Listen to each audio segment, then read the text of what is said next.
Financial literacy for every leader in the organization is really important. There are myths around that. There are myths that like, oh, I'm no good at math and I'm no good with numbers and they've always bothered me. And besides, our CPA has that or whatever. And that's baloney. If you are a leader, you're setting yourself up for risk and possibly a world of hurt if you are not engaged at a certain level with the finances.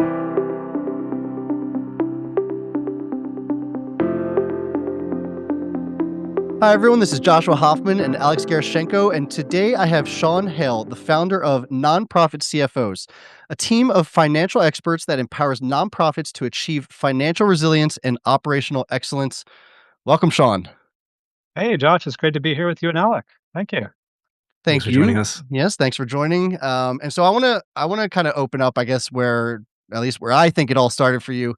And the last time we spoke, you mentioned that you started your career, I guess we'll call it, as a teenager, doing custodial work at a nonprofit that your mom led for 3 decades. So, obviously, you ended up working in and with nonprofits.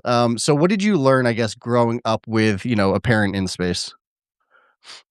Gosh, my mom absolutely taught me so many things, and I'm probably still kind of figuring all that out, even though I've known her my whole life. And so certainly, like, there's a story that she'll tell about a board that she once served on, and we can go down the whole rabbit hole, but it definitely like shed a lot of light to me, and it's a story that I'll tell when I'm teaching classes about the importance of having an engaged board because things can go off the rails really quickly for an organization if the board is not sufficiently engaged, right? And it's one of those things that you do want to get into the Goldilocks zone, that board engagement, right? Don't want it too much, don't want it too little, and there's a way to do it, and there are definitely extremes that you definitely want to avoid.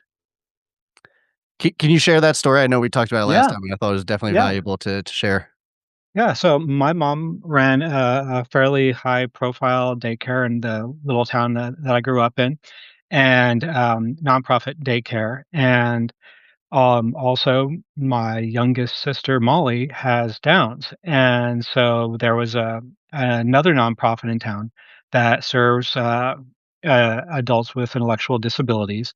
And even though Molly was still a kid, certainly the folks at that organization, when they were looking to fill board seats, my mom's name came up, as a prominent nonprofit leader and somebody who also had some skin in the game, right? My mom having being the primary caregiver for Molly. And so they reached out to her, offered her a seat on the board. She accepted. And around this time, the executive director had to leave under a cloud. He was discovering the joys and the perils of the internet and looking at some things that he shouldn't have been on his computer. And so they had to let him go. And so then the board was like, "Oh, no, what do we do?" And so the bookkeeper stepped forward and said, "Hey, I'm happy to keep things going for y'all." And so they made the bookkeeper the interim executive director.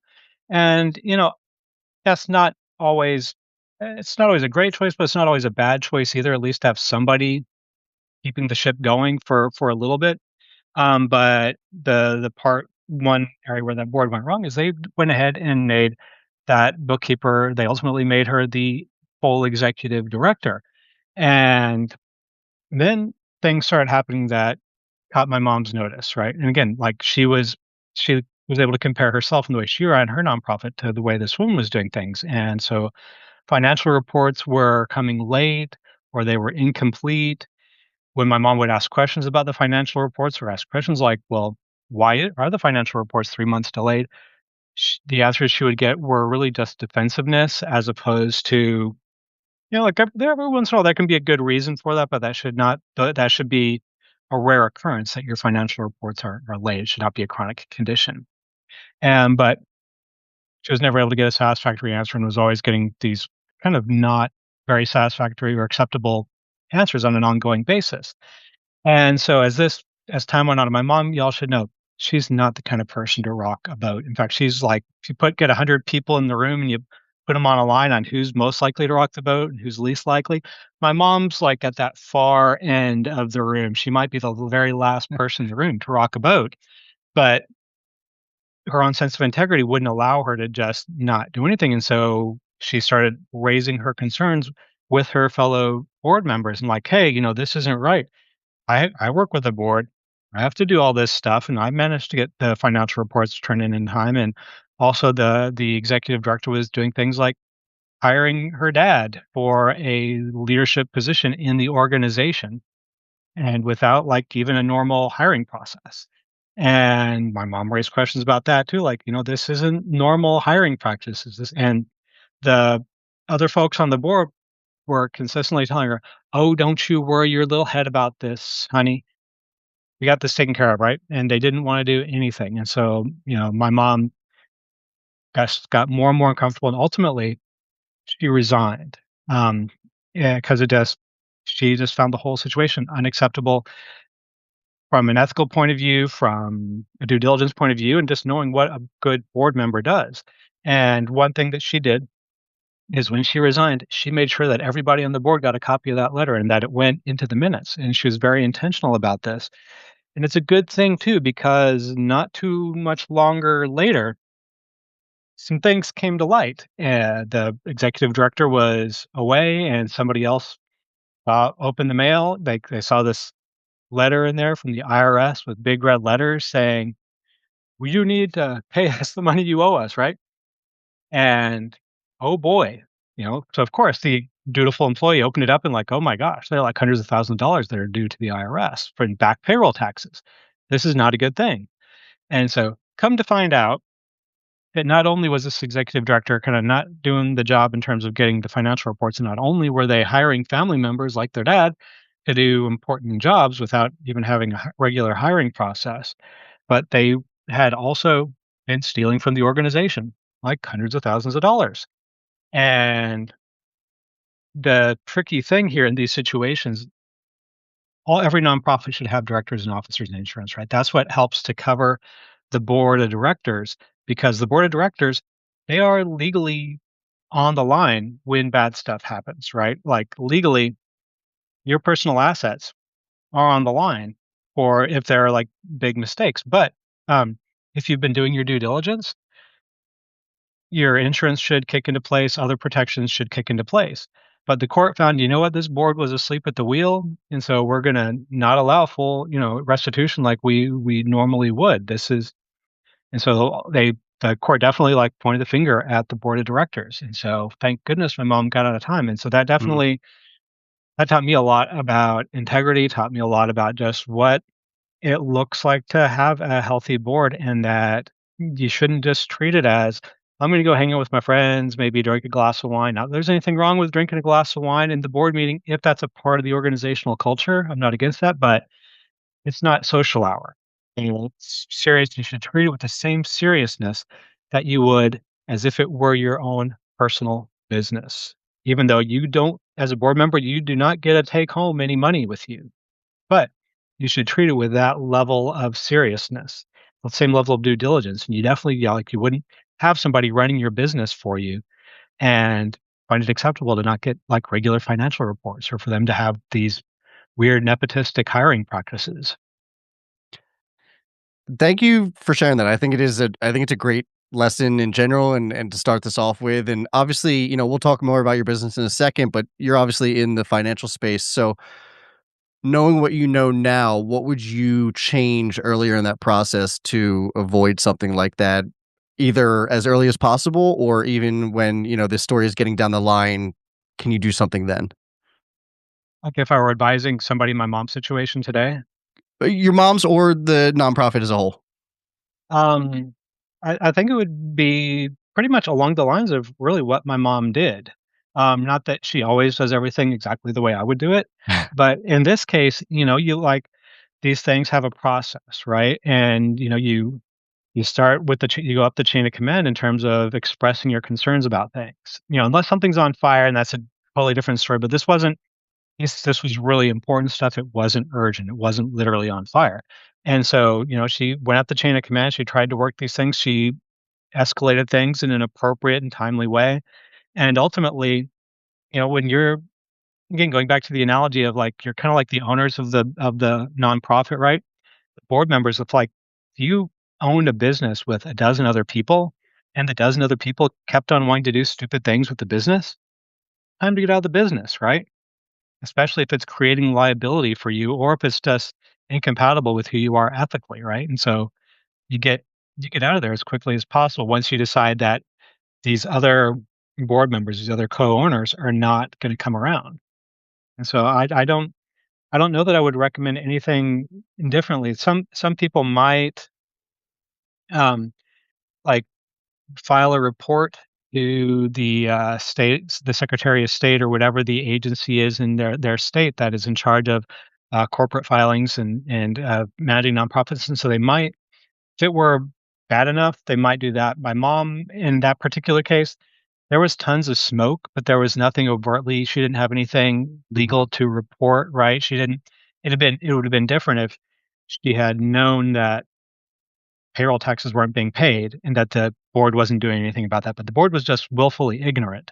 But certainly if you know that laws are being broken and people are not doing anything, then yeah, there's a duty to report to the police and or the Secretary of State or again, whoever the appropriate authorities are for that kind of crime. And at what point would you be able to report something? Is it quarterly?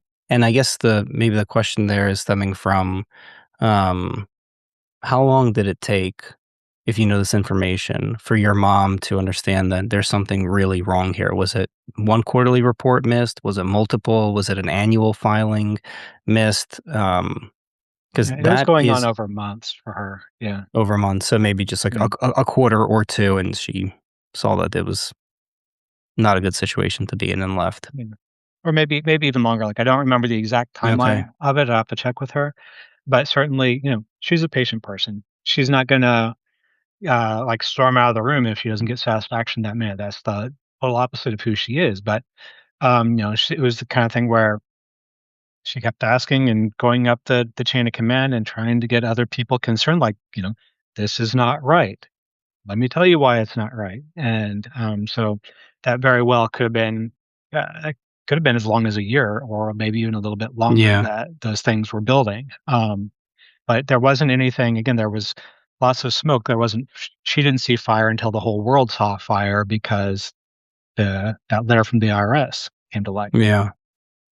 It's she had a good gut reaction. Yeah. It seems like I was in a situation as well with a startup that was very successful very early, and one of the founders was embezzling money from the organization, Hmm. and there were so many transactions in the business because it was a business where in one day there could be hundreds of transactions.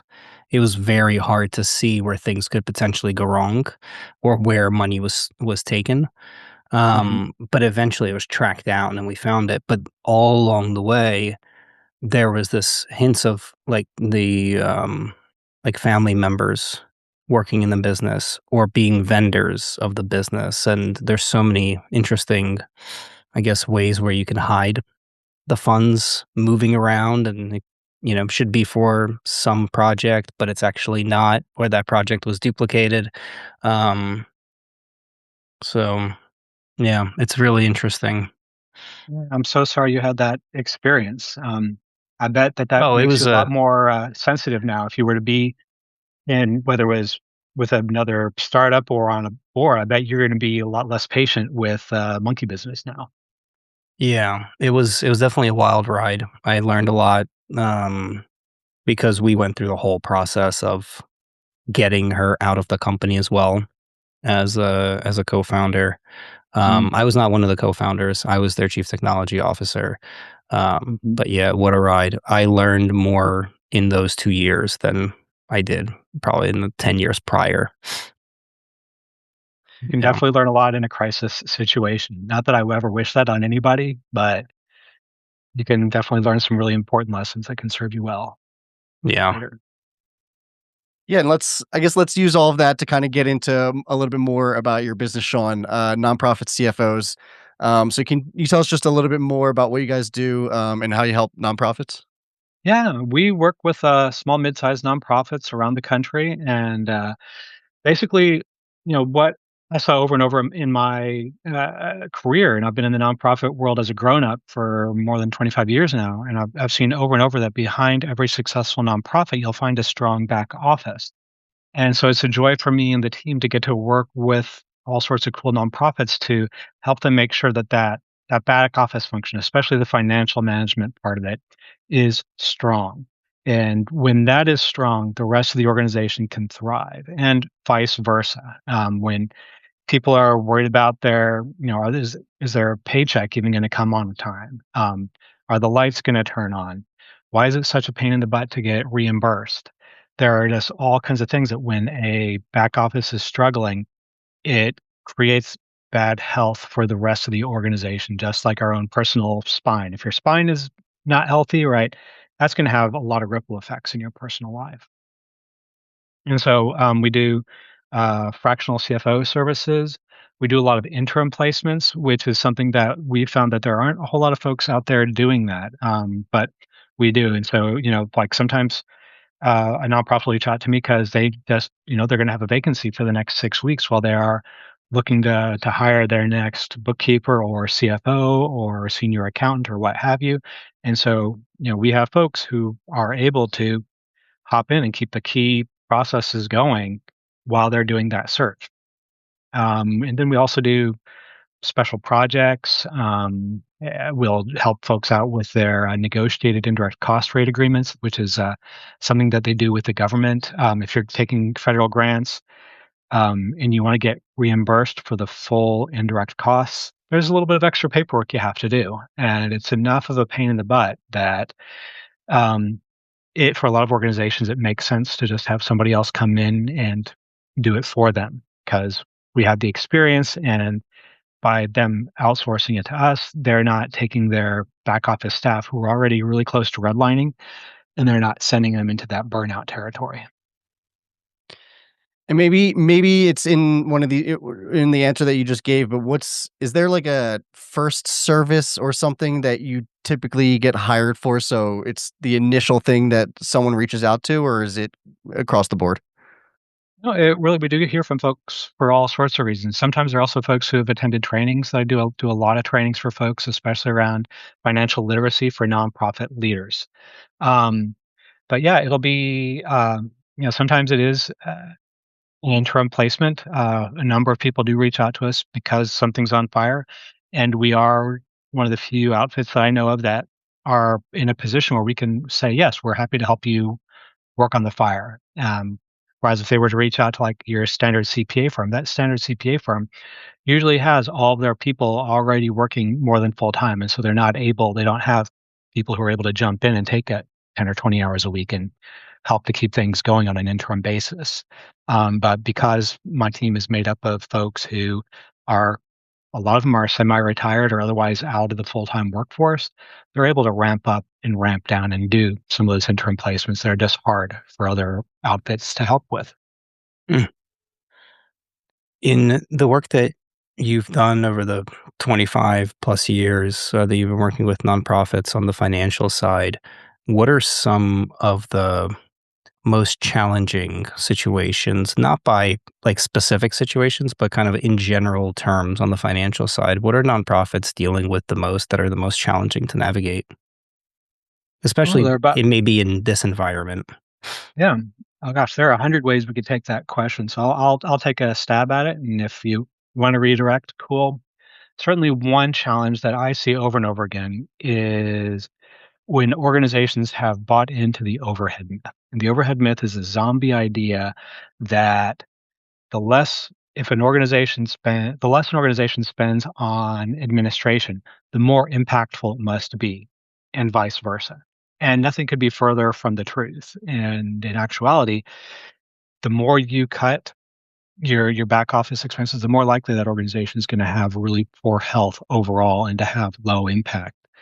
And so that's very often kind of the underlying cause for why people reach out to us, right? Because if they have been starving their administrative function, if they've been underpaying their staff, if they haven't staffed that department adequately, if they're not even providing the right technology or technology that works like a new computer, instead of a 5-year-old computer or a 10-year-old computer, then those staff burn out, and then they have to reach out to us to get interim help.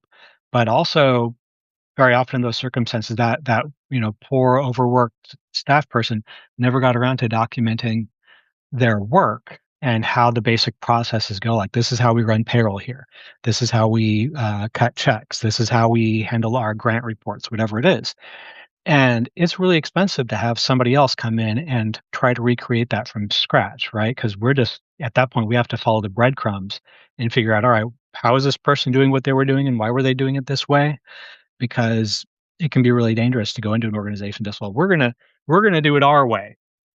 Sometimes there's a really good reason why something happens in a way that in 99 out of 100 other situations would be kind of weird.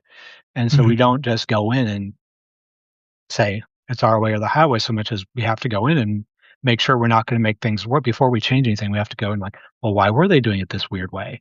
And so anyway, long story short, that can be really expensive. And so there's one thing I've found, and if over and over again, is that there's this penny wise pound foolish mentality in too many organizations.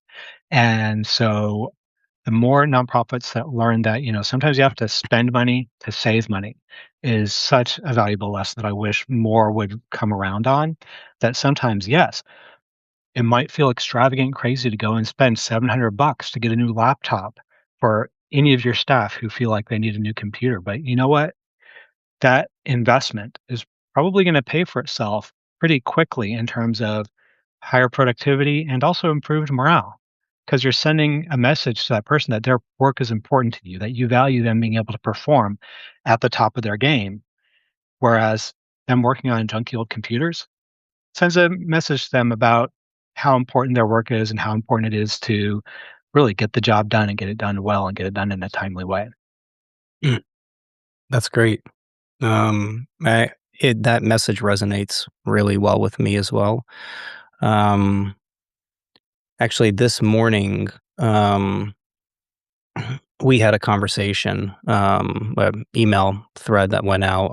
One of the nonprofit organizations that we're working with um, posted a message. I think it went to the board because one of our team members is part of their board, um, and it had um, it basically went through all the things that the organization is thankful for and the existing challenges that they're going through in today's climate. And as such, they're kind of waiting for decisions to be made politically that may influence what happens with that organization, how much funding they're going to get. And they've noted that although they're waiting, they've gone ahead and protected themselves for any scenario. And as part of Hmm. that, over the last six about 6 months, we've been building tools. We've been helping them build tools over the last few years, but over the last 6 months, we created a tool for them, that was a AI tool internally that helps them be more efficient, with the coaching services that they provide to their clients. Hmm. And in that email, they estimated that it was, 6,000 hours would be saved. And so the conversation that we had internally outside of the organization is, as we look at working with nonprofits, because that's our main target, um, are they in a position today, given the political climate and what challenges they may be facing, to invest in these types of services? And the kind of collective decision that we all came up with is, um, that may be um, more important now than ever before, and for organizations or companies that support nonprofits to also think about it. They may need us more now than they ever did before. And I think that, um, if making the investment to save money can go a long way. And we've been thinking about ways of how do we bring that front and center, make that very easy to understand?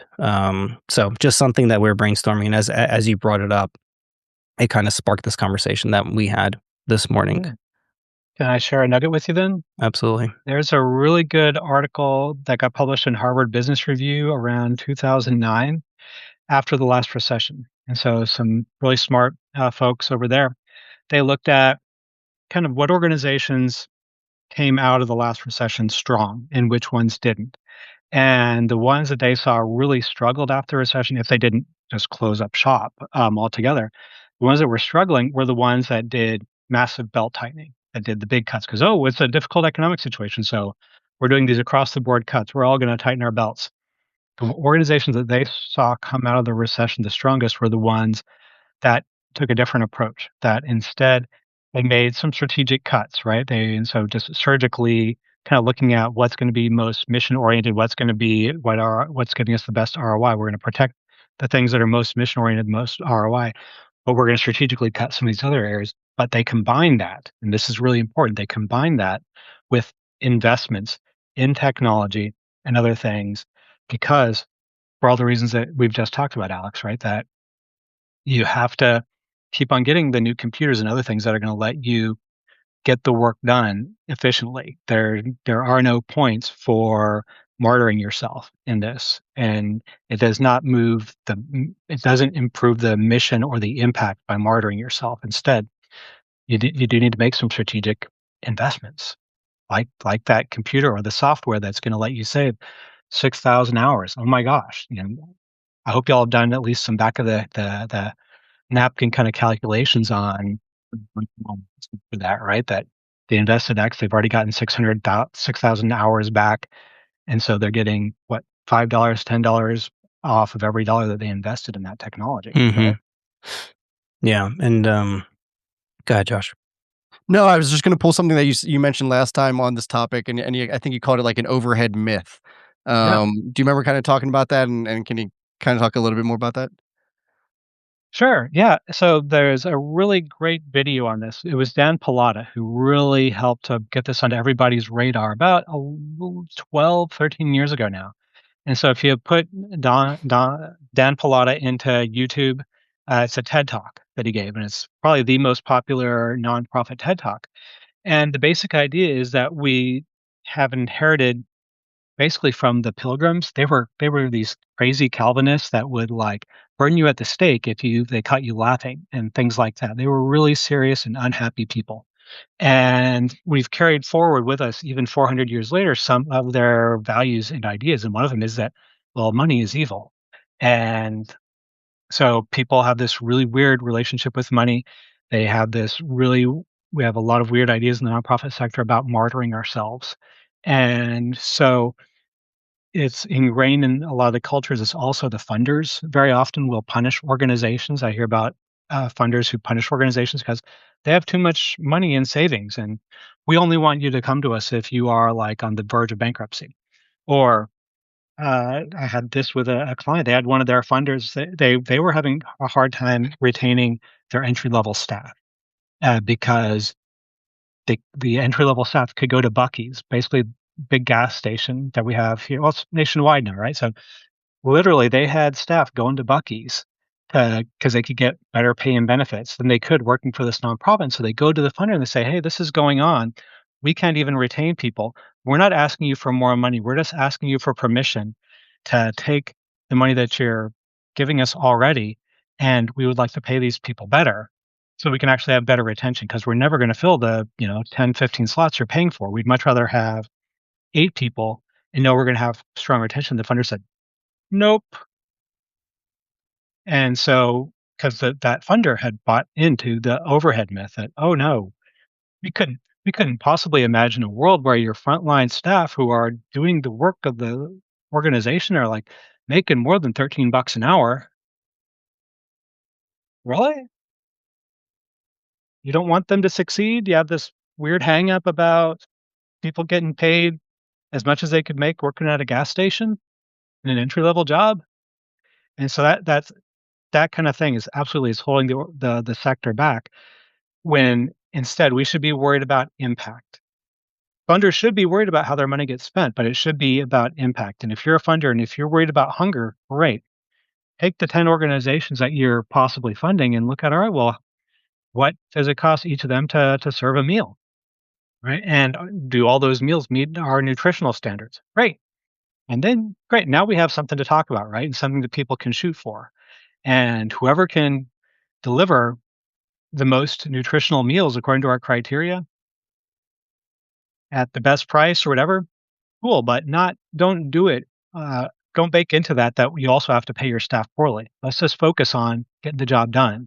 And if getting the job done is, getting people fed, then what do you care how we're paying people? We don't ask Apple how much they're paying the people who built the iPhones, right? We're not when we go and get a pizza, we're not necessarily asking, well, gosh, how much did you pay for this pepperoni? The people who grew the tomatoes, how much are they getting paid? Instead, it's like, no, this pizza tastes good and it's a good value and it's convenient to my house or whatever it is. We need to shift our thinking and not impose this kind of martyrdom complex on the sector.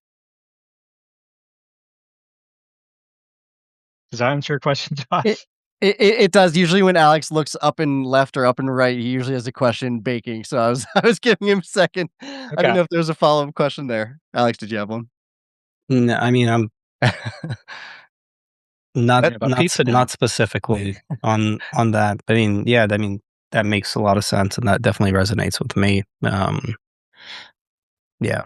Go ahead, Josh, if you wanna No, take no, the next yeah, one. no. We've done so many episodes that I think I just usually I have the sign when Alex has a question coming up. Appreciate that.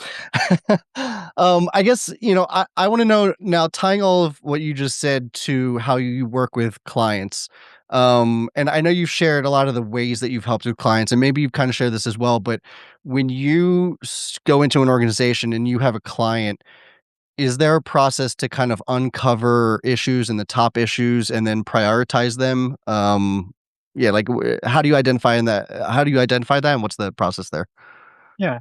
Certainly, every client is going to be unique and different. And sometimes if they're just bringing us in for 6 months, or excuse me, 6 weeks because they have an interim need, then certainly we'll flag things as we see them. Like, you might also want to follow up on this or this, that, and the other. But when it's a long-term engagement, like a fractional CFO engagement, Mhm. that's the kind of engagement where we expect to be working with them for years and years and years.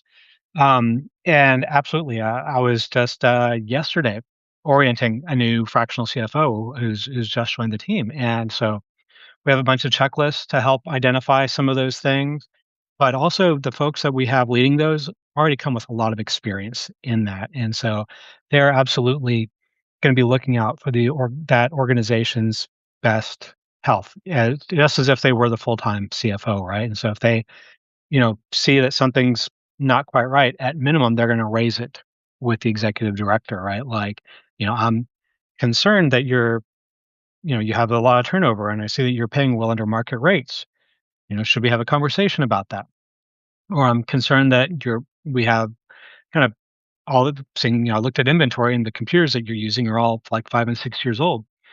Can we have a conversation about that?" Or, um I see that your basic back office accounting type processes haven't been documented. This is a real risk and a vulnerability for the organization because you have just one person that knows how to run payroll. And if that person gets sick, or if that person is at, a loved one's bedside in the hospital, like you probably don't want to be the employer who's calling them up saying, "Gosh, I'm really sorry about your situation, but we really need you to come in and run payroll because you're the only person that knows how to do it. And so we absolutely we want to identify those vulnerabilities because it's our job, and we want these organizations to succeed. And we regularly work with organizations. Actually, we've on a number of occasions we work ourselves out of a job. Right? We want to even if it's a long term engagement, right? And we maybe start off at 20 hours a month. If we can help that organization be a little bit more independent, more self sufficient, train up some people. We do a lot of training up of folks where they have high potential people on the team. And so it might be somebody's in a junior position, and how do we mentor that person? How do we get them the skills the hard skills that they need to practice it with a to thrive in a higher responsibility role, but also help them develop the leadership skills so that maybe they can start presenting to the board of directors and doing it with confidence and be able to interact with those board members in a way that's those board members are going to go, all right, yeah, Pat has it. Pat's doing a great job, right? And so, we see that as our job. And so, if we can work ourselves out of a job, cool. No, I mean, I love that. I love that you're open to that. I think at the end of the day, right, if you're worrying or you're caring about the business, you sometimes even more than yourself. I think that's a good place to be for the business to kind of hand them off and say, okay, we did it. You guys can take over now. And I guess before we wrap up, is there just anything you wish someone asked you on a podcast or anything you want to share beyond what we talked about? Gosh, we've covered so many of my favorite topics. Yeah, the other thing I would add is financial literacy for every leader in the organization is really important. There are myths around that. There are myths that like, oh, I'm no good at math and I'm no good with numbers and they've always bothered me. And besides, our CPA has that or whatever. And that's baloney. And if you are a leader, you're setting yourself up for risk and possibly a world of hurt if you are not engaged at a certain level with the finances. And I'm not saying that if you're the executive director or a board member, that you ever have to learn what debits and credits are to do a great job. In fact, I want you to not learn what those things are because they're going to distract you and make you a little bit batty. But there are things that you need to know about what it looks like to have an organization managed well in terms of the finances. And also, I want leaders to know what expectations are appropriate with financial reporting. It is not good enough to just get a standard profit and loss or balance sheet, which is just a bunch of numbers.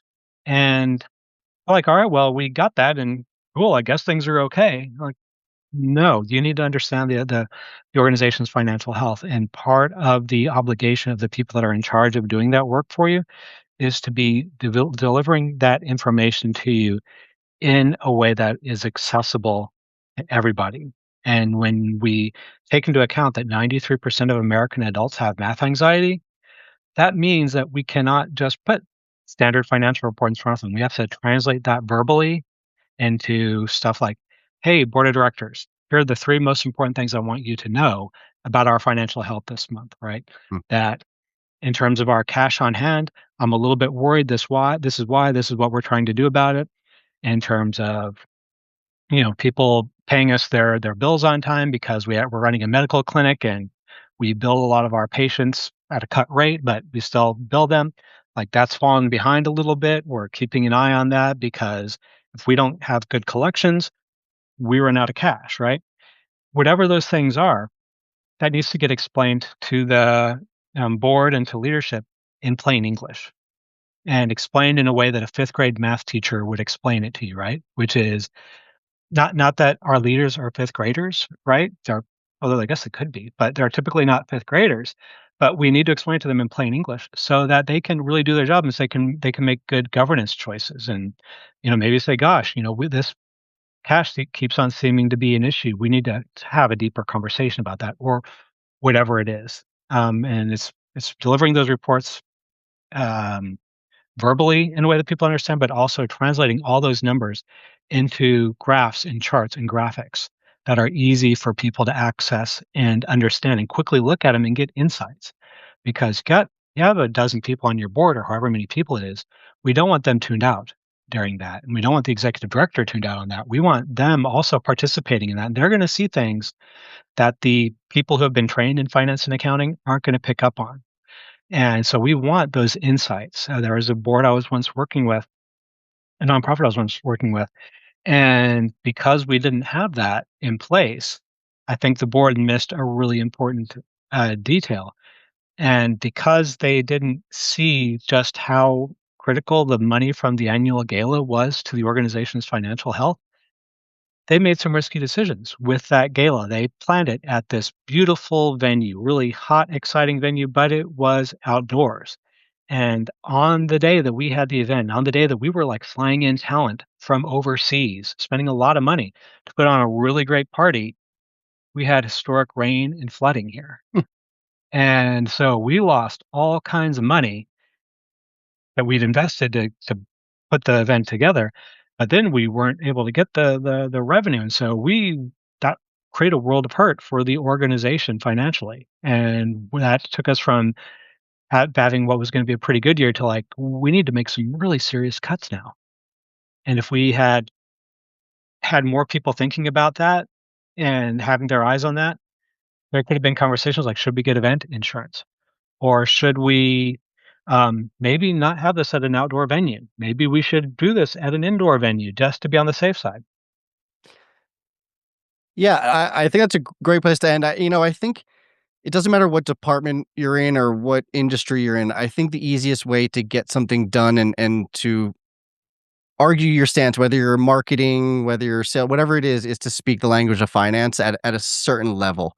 It doesn't need to be like you mentioned, talking about debits and credits and things like that. But as long as you can speak finance, you usually can get further down a conversation of something that you want at the company or something like that. So I thought that was a great place to end. And I guess as we come up to the end of the episode, I just want to give you an opportunity to mention how people can find you and anything else you'd like to end with. Yeah, sure. Certainly encourage people to check out our website, www.nonprofitcfos.com. And also follow me on LinkedIn if you're active on LinkedIn. Sean Hale, and based in Austin, Texas. And I regularly post on these sorts of topics. And so some of it's educational. Sometimes it's just me ranting because I can't believe some things some people do. It's a mix of stuff. Yeah, I'd love to stay in touch with people and certainly hear from Awesome. folks if they are maybe like, oh my gosh, that hit a little bit close to home. What can we do about that? Yeah, no, absolutely. And thanks for so much for coming on the show, Sean. I thought this was incredibly helpful on Great everything that episode. you do. Yeah, so thank you so much. Well, thank you, Josh and Alex, for the opportunity to share what I know, and hopefully we can help a few nonprofits do their work better so they can have that impact that they really want to have in the world.